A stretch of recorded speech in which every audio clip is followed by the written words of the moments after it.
नमस्कार दोस्तों। आपको मालूम है कि चाइना के अंदर अभी प्रेसिडेंट शी हैं और शी के बाद अगला प्रेसिडेंट कौन बनने वाला है वो भी पता लग गया है कि अगला प्रेसिडेंट कौन बनने वाला है। क्यों? क्योंकि जो यहाँ पर जो हॉल ऑफ फेम होता है जहाँ पे प्रेसिडेंट की फोटो लगाई जाती है वहां पर आज की डेट में आपको एक ही आदमी सूट बूट डालकर हल्की सी मुस्कान वाला एक शी जिनपिंग आपको दिखाई देता है। लेकिन अगर आप फ्यूचर ऑफ नेशन देखेंगे जैसे भारत है, भारत में अगली लीडरशिप ऑलरेडी तैयार है। वो अमित शाह हो सकते हैं, अजीत डोभाल भी हमारे प्रधानमंत्री हो सकते हैं, योगी जी तो तैयार ही हैं। लेकिन चाइना में क्या होगा भाई? यहाँ पर एक वाइब्रेंट मशीन था हमेशा ही चाइना के अंदर, कम्युनिस्ट पार्टी के अंदर, जहाँ पर ड्रीम्स बनाए जाते थे, रेवोल्यूशन किए जाते थे और एक पूरा सिस्टम है जहाँ पर अगले लीडरशिप को तैयार किया जाता था। यंग लायंस बोलते थे हमेशा यहाँ पर। उनका काम था ये टॉर्च है, ये वर्ल्ड की सेकंड लार्जेस्ट इकोनॉमी की, इसे आप लेकर चलिए। ये अगर आज की डेट पे देखेंगे आपको वो टॉर्च और वो अगली जनरेशन वो दिखती ही नहीं है। यानी कि योगी हो या अमित शाह हो यहाँ पर तैयार ही नहीं है। वंस अपॉन अ टाइम आपको याद होगा डंग शाओपिंग जब यहाँ पर प्रेसिडेंट थे तब उन्होंने क्लॉक वाइज एक सिस्टम बनाया हुआ था। लीडर्स को ग्रूम किया जाता था, पॉलिश करते थे और उन्हें एक जिसको एंगेजमेंट बोलते हैं पॉलिटिकल एजेंडा के अंदर, उसमें लड़ाई करवाते थे एक दूसरे के साथ। डंग शाओपिंग को पता था कि स्टेक्स बहुत हाई हैं और पावरफुल वर्ल्ड के अंदर ये जो पावर है ये भी जनरेट होती है और ये रिवर की तरफ फ्लो होनी चाहिए। हमेशा पुराने लोग छोड़ के जाते थे, नए लोग आगे आते थे। लेकिन अभी सिस्टम चेंज हो गया है शी के बाद। रिवर सूख चुकी है, होराइजन जो है बिल्कुल एजिंग लोगों के साथ आपको दिखाई देता है और हर एक आदमी कुर्सी को चुप कर बैठा है, छोड़ना ही नहीं चाहता। वो सारी की सारी लीडरशिप बूढ़ी हो चुकी है, वीक दिखती। और ये वो चाइना नहीं है जो पुराने टाइम पर था, जो प्रॉमिस किया गया था। प्लॉट ही चेंज हो गया। 1990s के अंदर दोस्तों एक सीक्रेट फॉर्मूला था चाइना की सक्सेस का। हर 10 साल में नया ब्लड यानी कि नए लोग वो रैंक्स के अंदर पावर सेक्टर्स में हायर वो चलते थे। जो पुराने लोग थे छोड़ते जाते थे, नया जो यंग ब्लड था उसको आगे लेके जाया जाता था और एक साइकिल था बिल्कुल, नए वाले को बाहर, नए वाले को आगे लेकर आना। और ये जो पूरा एम्पायर चाइनीज एम्पायर है उसे इन्होंने 1940 से लेकर अभी तक इन्होंने यही कुछ किया है। अभी 1940s की जो जनरेशन है वो 70s 80s में आकर वो प्रेसिडेंट में बनी और जो 70s की पॉपुलेशन है वो उसने अब जाकर उसने प्रेसिडेंट बनना था। लेकिन 2022 में क्या किया शी जिनपिंग ने? उन्होंने पूरी की पूरी स्क्रिप्ट उन्होंने चेंज कर दी और कर्टन्स भी उतार कर ले गए। जो 6th जनरेशन था वो तो टॉप रैंक में आ गए, लेकिन इससे हुआ क्या है जो 60s के लोग हैं वो दंग रह गए हैं अभी देखने में कि भाई अभी तक जो प्रेसिडेंट है उसने अपनी कुर्सी छोड़ी नहीं है। शी जिनपिंग ने सारे ट्रेडिशंस को तोड़ दिया, यानी कि उन्होंने अपने इस रूल को एक्सटेंड कर लिया है आजीवन और उन्होंने एक आयरन ग्रिप बनाई हुई है पावर के ऊपर। उनका मैसेज क्लियर है, या मैं हूं या कोई भी नहीं है।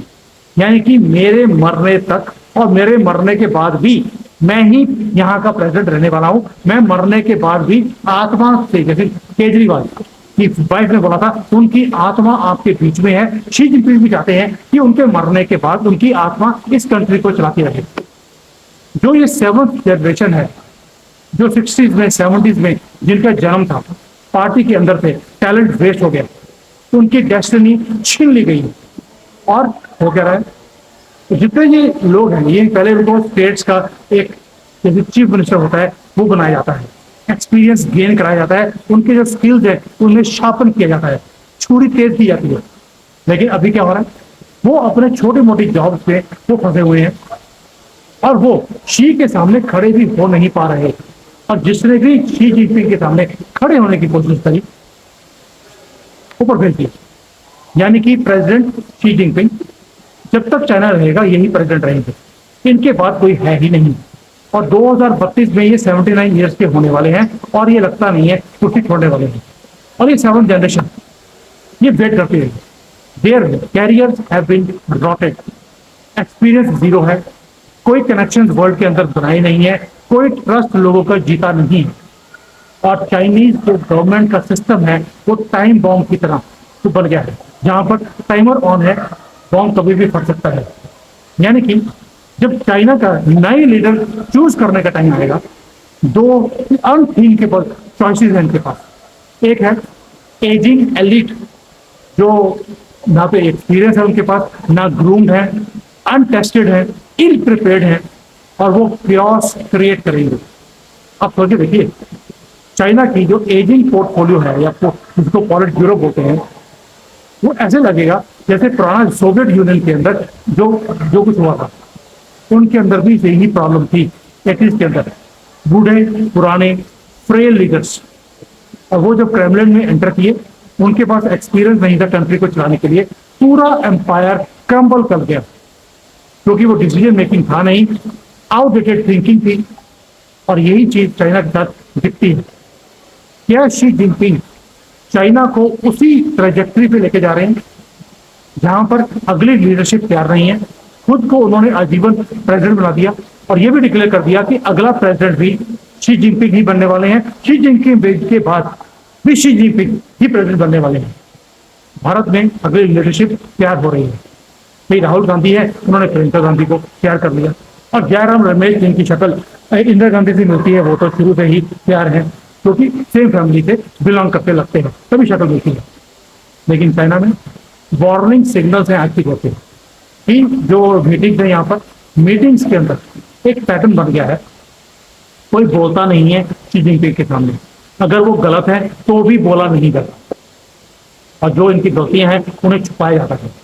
इनके सामने, इनकी स्ट्रेंथ के सामने, इनकी विजन के सामने कोई खड़ा हुआ दिखाई देता ही नहीं है, और यही रिस्क है एक कंट्री के अंदर। मैं हमेशा बोलता हूँ कि मोदी जी को हम क्वेश्चन पूछते हैं, मोदी जी ये काम क्यों नहीं किया, वो कब क्यों नहीं किया, कब करेंगे, लेकिन शी जिनपिंग को पूछने वाला कोई पैदा ही नहीं हुआ। इन्होंने अपनी सारी जो पावर है अपने हाथ में रख ली है, हर चीज की, और कोई भी इनके सामने बोलने की कोशिश करता है, उसे सप्रेस किया जाता है। अब आप देखते हैं कि जो, यानी कि चाइना की जो लीडरशिप है इनरेलेवेंट हो गई है। नई जनरेशन है, पुरानी जनरेशन है, वो अनप्रिपेयर्ड है, और realities of the global power से बिल्कुल भी वो रूबरू नहीं है।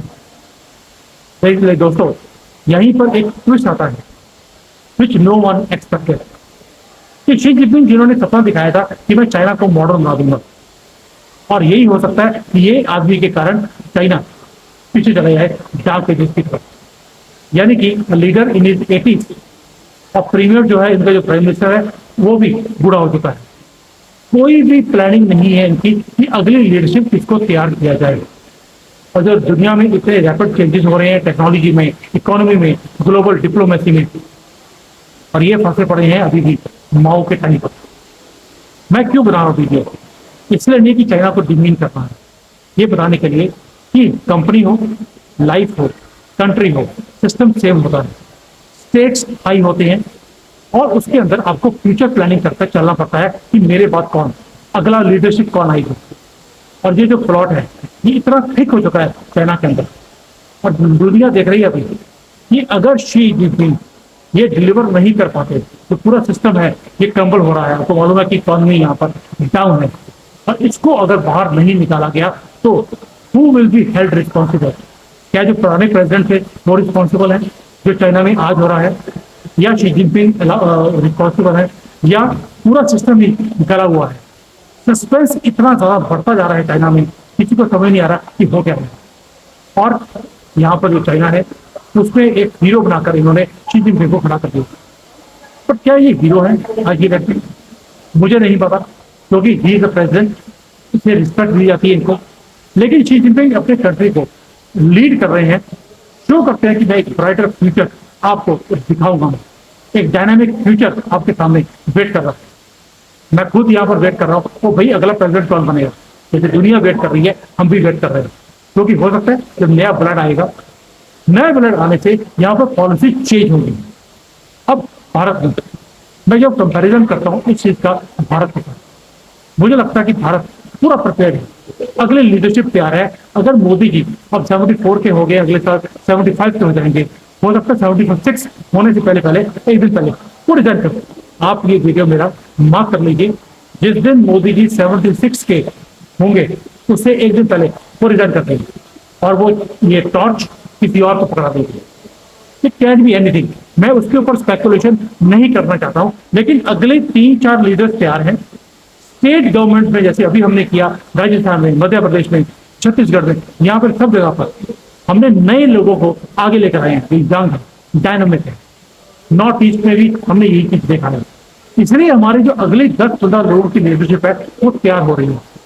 चाइना के अंदर ऐसा कुछ भी नहीं है, एक ही लीडर है। अगर आप सोचे देखिए, आप पावर सर्कल्स में जाते हैं, वहां पर 10 फोटोज लगी हैं प्रेसिडेंट की सारी शी जिनपिंग की, कोई और सामने खड़ा होता हुआ दिखाई देता ही नहीं है सेकंड लाइन में। तो जो थे वो या तो करप्शन के केसेस में अंदर हैं, या टांग दिए गए, या उन्हें रफा दफा इधर उधर कर दिया। सामने खड़ा होने वाला एक भी आदमी नहीं है। और यही चीजें हैं जो चाइना को आज की डेट में रिस्की बनाती है। क्यों रिस्की? इसलिए है, नया सोच कोई अंदर आ ही नहीं पा रही। एक ही आदमी है जो सारे डिसीजन वो लेता जा रहा है। लेकिन क्या इससे कंट्री तरक्की करेगी? ये वक्त बताएगा। लेकिन अभी तो आज ही डेट में जो हाल है वो ये है कि हर चीज डाउन है। मैंने वीडियो बनाया था कि चाइना में कैसे एक हर एक चीज के ऊपर डिस्काउंट्स हैं, हैवी डिस्काउंट्स के ऊपर ये माल बेच रहे हैं। वो क्यों? वो इसलिए ताकि कंट्रीज में जो कंपनीज हैं वो उनमें सर्कल शुरू हो।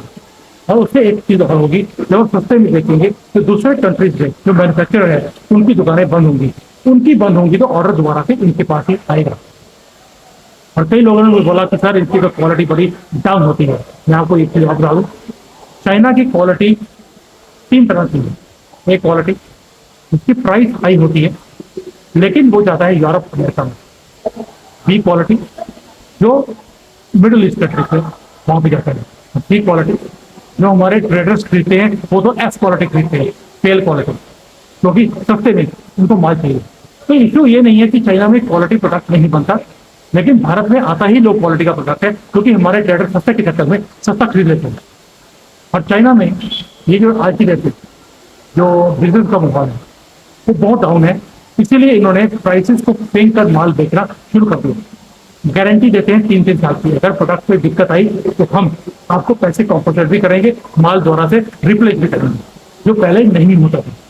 तो चाइनीज जो लोग हैं, जो बिजनेसमैन हैं, उन्होंने तो समझ लिया कि हमने कंट्री को कैसे चलाते, कंपनी को कैसे चलाना है। लेकिन शी जिनपिंग वो अभी भी 1960s और 70s की जो सोवियत यूनियन का जो सिस्टम था कंट्री चलाने का, वो उसी में फंसे हुए हैं। अगली लीडरशिप तैयार ही नहीं है, और ये चीज चाइना को रिस्की बनाती है। दुनिया देखती है तो देख भी रही है कि आगे जाकर क्या होगा। चाइना का वक्त बताएगा। अभी तक लिए जय हिंद, वंदे मातरम, जय श्री राम।